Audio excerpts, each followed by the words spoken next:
SIR মামলায় supreme ধাক্কা কমিশনে তথ্যগত অসঙ্গতির তালিকা সামনে আসুক, ভোটারদের দুর্দশায় নজর দিক কমিশন, এসআইআর এ ঘুঘুতে ফাঁদে বিজেপি। এ নিয়ে আমরা কথা বলবো আমাদের বিশেষ প্রতিনিধি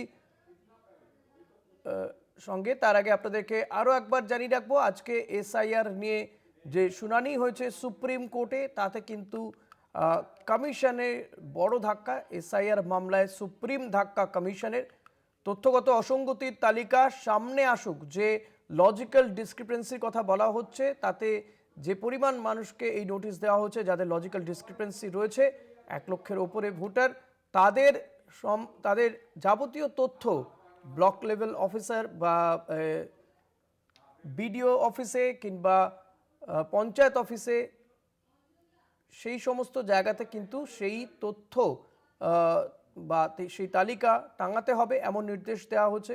পাশাপাশি সুপ্রিম কোর্টে আরও নির্দেশ, ভোটারদের দুর্দশায় নজর দিক কমিশন, সেই নির্দেশও দিয়েছে। এদিকে এসআইআর এ ঘুঘুতে ফাঁদে বিজেপি, কারণ এসআইআর নিয়ে শুরু থেকেই কিন্তু বিজেপি বেশ আগ্রহী ছিল।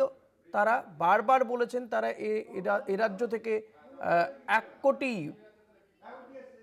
বাংলাদেশি রোহিঙ্গাকে বাদ দেওয়া হবে। এই নিয়ে আমরা কথা বলবো, বিশেষ প্রতিনিধি অঞ্জন রায় রয়েছেন আমার সঙ্গে নিউজ রুম থেকে।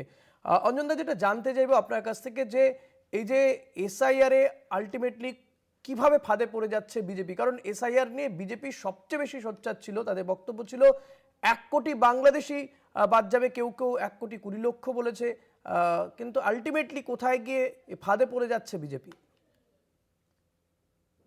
কোনোদিন ভোটার তালিকা সংশোধন হয়েছে অনেকবার, কিন্তু এত শর্ট পিরিয়ডের মধ্যে কোনোদিন ভোটার তালিকা সংশোধন হয়নি। ভোটার তালিকা সংশোধন করার জন্য নির্দিষ্ট কিছু সময় বেঁধে দিত নির্বাচন কমিশন। সেটা 1 বছর হতো, 1.5 বছর হতো, যাতে কোথাও খুঁত না থাকে।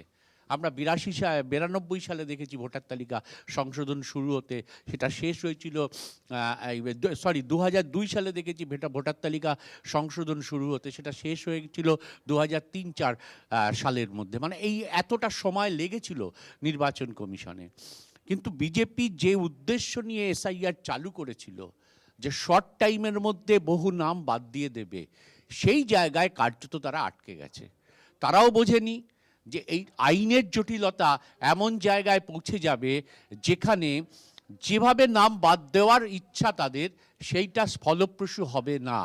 প্রথমে তারা ভেবেছিল এসআইআর হবে না এই রাজ্যে, বা বাধা দেবে শাসক দল। সেই জায়গায় তখন যারা দেখলো যে না, এসআইআর বাধা দিচ্ছে না, স্মুথলি এগোচ্ছে, তখন এই নাম বাদ দেওয়ার একটা পরিকল্পনা বা একটা ছক তারা ভেবেছিল। যেমন ধরো 58 লক্ষ প্লাস নাম বাদ হয়ে গেছে, এরপরে 32 লক্ষ নামের নোটিশ গেছে, এর হিয়ারিং চলছিল।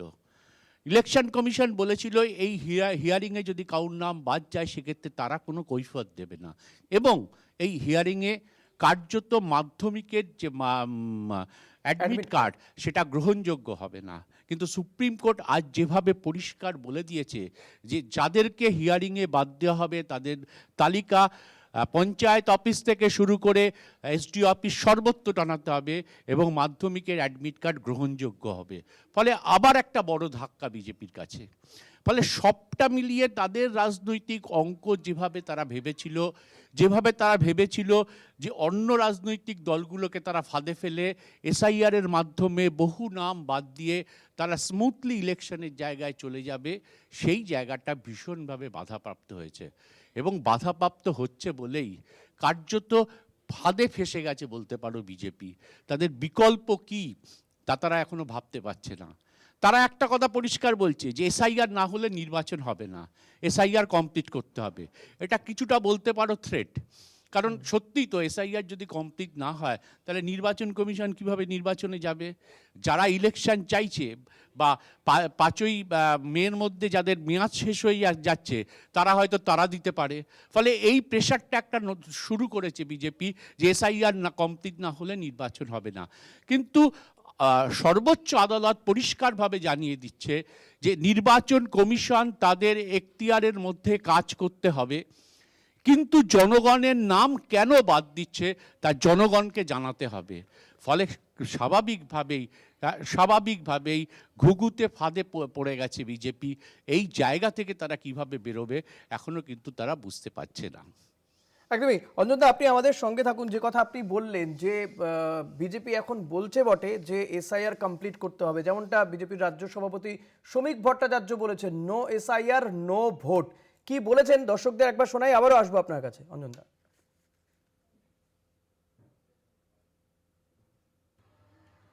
যে এই ধরনের বিষয়গুলো মানুষের সামনে আসুক এবং সবাই এগুলোকে স্বাগত জানাবে। 40 বছরের দাদু আর তার 22 বছরের নাতি, এই দাদু আর নাতি দুজনকেই সামনে আনা দরকার, শুনানির প্রয়োজন আছে, কিন্তু সেটা যাতে শান্তিপূর্ণভাবে হয়। যেভাবে আজকে তৃণমূল কংগ্রেস বিডিও অফিস অবরোধ করলো, যেভাবে ইয়ারোদের আটকানো হলো বা বিভিন্ন জায়গায় তাদের বাধ্য করা হলো ফর্ম না নেবার জন্য, যেভাবে বিজেপি কর্মীকে তুলে নিয়ে গিয়ে মিথ্যা মামলায় জড়িয়ে দেওয়া হলো আসানসোলে, যেভাবে আমাদের বিধায়ক অশোক কীর্তনিয়াকে উন্মত্ত মানুষ ঘিরে ধরল, এগুলো কিভাবে চলবে? নির্বাচন কমিশনকে এদের নিরাপত্তাটাকে সুনিশ্চিত করতে হবে। যদি রাজ্য পুলিশ না পারে, প্রয়োজনে সিআইএসএফ কে দিয়ে করাতে হবে। তবে এসআইআর করতেই হবে। নো এসআইআর নো ভোট, এটাই আমাদের বক্তব্য। আমরাও তো চাই যে এই ধরনের। আমি অঞ্জনদা আবারও আপনার কাছে আসবো। শ্রমিক ভট্টাচার্য এই যে কথাটা বললেন, সেটা কি এখন মানে সুপ্রিম কোর্ট একই সঙ্গে নির্বাচন কমিশনকে বড় ধাক্কা দিয়েছে, ধাক্কা পেয়েছে বিজেপিও, এটা কি মুখ বাঁচানোর বক্তব্য মানে শ্রমিক ভট্টাচার্যের? না, মুখ বাঁচানোর বক্তব্য তো বটেই, কিন্তু এই বক্তব্যের মধ্যে দিয়ে একটা জিনিস খুব পরিষ্কার, তুমি শুনলে তো, যে রাজ্য পুলিশ যদি নিরাপত্তা না দিতে পারে তাহলে সেক্ষেত্রে সেন্ট্রাল বাহিনীকে নিয়ে আসতে হবে। অর্থাৎ তারা কোনোভাবেই চাইছে যে সেন্ট্রাল ফোর্স, তারা কোনোভাবে চাইছে সরাসরি নির্বাচন কমিশনের হস্তক্ষেপ, যেটা তারা নিজেরা কন্ট্রোল করতে পারবে।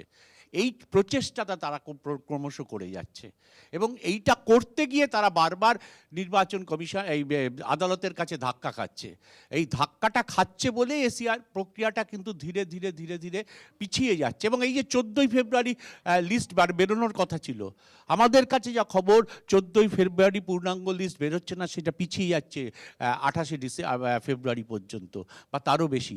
যত পেছাবে তত কিন্তু ইলেকশন প্রক্রিয়াটাকে পিছিয়ে যাচ্ছে, কিন্তু এতে কিন্তু শাসক দল বিপদে পড়ে যাবে। এই ছকে তারা একটা খেলতে চাইছে, কিন্তু নির্বাচন সুপ্রিম কোর্টের রায়, আদালতের রায় কিন্তু বিজেপি সেই জায়গায় সফল হতে পারছে না। ফলে পরিষ্কার বোঝা যাচ্ছে যে তারা চাইছে যে এই ঘুঘুর ফাঁদ থেকে কিভাবে বেরোতে পারে। অনেক ধন্যবাদ অঞ্জনদা।